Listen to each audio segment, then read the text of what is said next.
Hello everybody. This is going to be my initial impressions and experiences with the Harley Davidson Livewire motorcycle over here at San Jose Harley Davidson. Let's get into it. So first and foremost, I have to do a voiceover for this video as my microphone died during this ride, and so I lost all the audio outside of what I could capture from the GoPros. So this is going to be a little bit of a different experience. So kicking us off, I'm going to go through my initial thoughts riding the Livewire. This is my first time on a electric motorcycle, and man, was it intense. The bike felt very heavy initially, but very centered, and that's all thanks to the battery. But really, once you get moving, the bike felt so light and nimble and agile. You could really just move it anywhere you really wanted it to, but it always felt very planted and centered thanks to that very heavy battery. In terms of the riding experience, I loved it.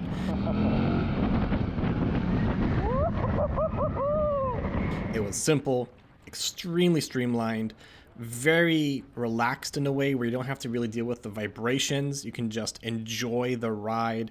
You know, a key example, when you look in the mirrors, it's perfectly static. You don't have the mirrors vibrating all over the place. You can easily see behind you. You don't get any vibration in your hands, on the seat, which turned into a fantastic experience. I will say, jumping into the different ride modes, I started off in normal mode and then I jumped into sport mode, and man, sport mode is insane. It just completely changed the bike. Like I initially took off and I was like, wow, this is intense. And then I changed into sport mode and it just doubled down on all of that torque.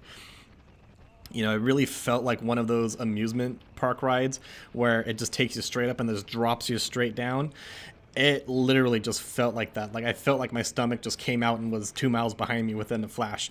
So it just, you feel it. This is a extremely visceral bike where you feel the torque and you feel the bike and it just launches you. So you got to be prepared and buckle up. You're in for one hell of an experience. Now, the thing I really loved most about this bike, and what you'll hear most everybody else say about this bike, but I can full-heartedly agree with this, the thing I love most is the torque, as you can see with my reaction here. Oh my god, that's different! Oh my god! The torque is just nothing I have ever experienced in any capacity beyond literally like an amusement park ride, where you can just launch and it takes off and you just feel like you're on a jet plane just about to just soar into the air. It is so intense, but it is such a visceral, exciting experience. Again, really loved the simplicity of the bike.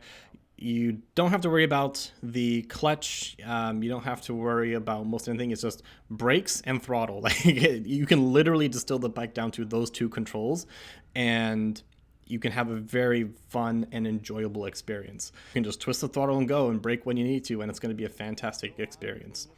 And talking about the brakes on this bike are phenomenal. I believe there are Brembo brakes. I will correct myself if I'm wrong there, but the brakes felt fantastic. So just as you can accelerate with the flick of a wrist, you can progressively pressure onto those brakes and you will come to a stop with confidence.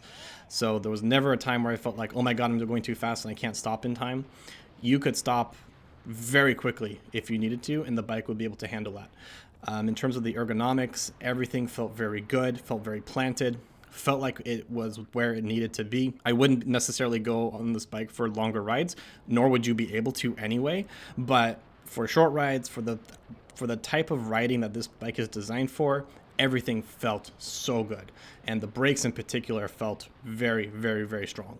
With all of that being said, bike is tremendous for commuting. If you are not going to be going too far, if you're just going to be doing some city riding, or if you're going to be going into the office and you can charge the bike while you're there, you know, I think this is going to be a fantastic bike for those types of riders, and it'd be something super fun just to be able to romp around on for very short distances. Now, in terms of what's preventing me from getting a bike like that today, first and foremost, for me, it's the range. When speaking with the sales rep at Harley Davidson, he mentioned that, if you're having fun on the bike, you're in sport mode, you're romping around, and you're just having a good time, you're not really being too considerate of your mileage. He said you can pretty confidently get about 70 miles, and then you're going to have to charge it. And if you're in eco mode or if you're in other modes, he said you can get up to about 120, 130 miles. Even then, the range on that is, for me, too short for the type of riding I want to do. If I want to go on longer rides, I don't want to have to be the one person on an electric bike who has to stick around and wait longer because they can't fill up the tank as fast as everybody else can. So I just don't want to be a liability in that regard, where now I'm making everybody else wait because I have to charge my bike. The second thing is in terms of the cost. Now, when this bike originally came out, it was like 30 grand. Now the bike is about 19 grand. You get some rebates for being an electric vehicle. So there are some promotions. So the price has gone down. But that's still $19,000 is a lot of money for a bike where you're not actually getting that much in terms of like functionality and utility.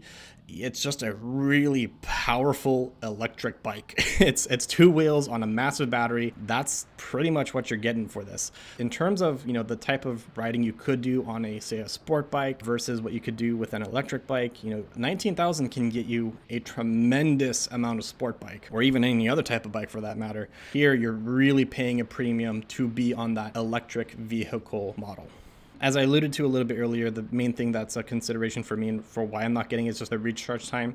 You can supercharge the bike, but just like with your cell phones, that's not a good practice to do that all the time. That does put a lot of strain on the battery, and over time, that will diminish the capacity of the battery. And even then, if you are going to be doing that, you still got to wait. So it is going to be longer than, say, if you're at a gas station and you're able to fill up your tank. If you're going to be riding with other people that understand that and are willing to wait and you plan your route accordingly, then it may not be that big of a deal. But for me, all of my friends have gasoline-powered vehicles and bikes. That's going to be a deterrent for me personally. So I would only be able to ride this bike if I was by myself or with one other rider. So if I was with Tiny Tater and she was on the back, and when we planned our route accordingly and we were willing to take breaks and we could just really go at our own pace versus trying to meet with other riders and then potentially being a liability and having to wait and mess up the schedule, so on and so forth. So all in all, this bike was extremely fun to ride. Would I buy it for myself? Is it, is it something that I would want to get? Not today, but it is something I would absolutely love to get down the line. The industry, in my opinion, is still fairly early. And while I'm generally not an early adopter of innovation and early technology, I am a fast follower. So once those major issues such as range, recharge time, costs, once those things have been more addressed, then I will absolutely be supporting and purchasing an electric vehicle in my future. Right now, it's just a little too expensive for what you get, in my opinion, and for what for the type of riding I do and for the things I would want. But for what it was a fantastic experience that I am not going to be forgetting anytime soon. If you got any questions or comments, leave them down below. Otherwise, folks, we're going to hit our 500 subscriber mark very quickly, and we're going to be doing a giveaway for that. So do be sure to subscribe if you would like to be a part of that giveaway. I'm going to be releasing a video very soon on instructions for how to enter for that giveaway. So I'm very excited to hit that milestone, and we're going to hit that milestone sooner rather than later. So make sure you subscribe so that way you don't miss out on that video. As always, everybody, be brave, do good, take care of yourselves, and we'll see you in the next one. Thanks for watching.